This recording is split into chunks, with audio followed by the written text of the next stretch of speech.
আসসালামু আলাইকুম সবাইকে, কেমন আছেন সবাই? আশা করি ভালো আছেন। আজকে খুবই ছোট্ট একটি ভিডিও মেক করতেছি, জাস্ট 1 মিনিটের ভিডিও হবে, হয়তো এটা 1 বা 2 মিনিটস। এনিওয়ে, আমি লাস্ট যে ভিডিওটা মেক করেছিলাম মালয়েশিয়া ই ভিসা কীভাবে নিজে নিজে করবেন, একদম A to Z গাইডলাইন এই ভিডিওটাতে আছে। নিজেই করুন মালয়েশিয়ার ই ভিসা, ঠিক আছে? তো কীভাবে করবেন একদম A to Z এখানে গাইডলাইন দেওয়া আছে।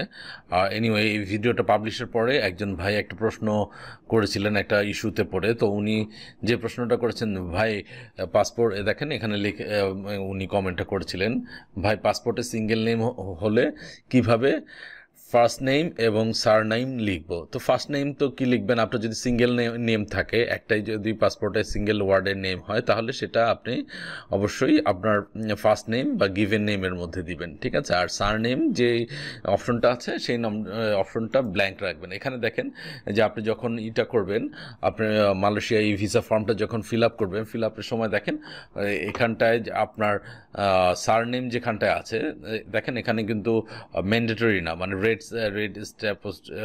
স্টার দেয়া নেই, কিন্তু দেখেন গিভেন নেম এটা ম্যান্ডেটরি ফিল্ড। ম্যান্ডেটরি ফিল্ড মানে এখানে আপনাকে অবশ্যই হচ্ছে কি কিছু লিখতে হবে, আদারওয়াইজ আপনার ফর্মটা সাবমিটই হবে না।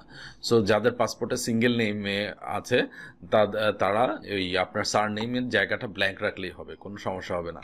সো মালয়েশিয়া ই ভিসা বিষয়ক আপনার যদি কোনো প্রশ্ন থেকে থাকে বা কোনো জিজ্ঞাসা থেকে থাকে, তাহলে ভিডিওর ডিসক্রিপশনে কমেন্ট আকারে লিখতে পারেন। আমি চেষ্টা করব দ্রুততম সময়ের মধ্যে আপনাদের প্রশ্নের উত্তর দেওয়ার। আজকের মতো আল্লাহ হাফেজ সবাইকে। আবারও দেখা হবে নতুন কোনো ভিডিওতে, নতুন কোনো টপিক নিয়ে। সে পর্যন্ত সবাইকে ধন্যবাদ।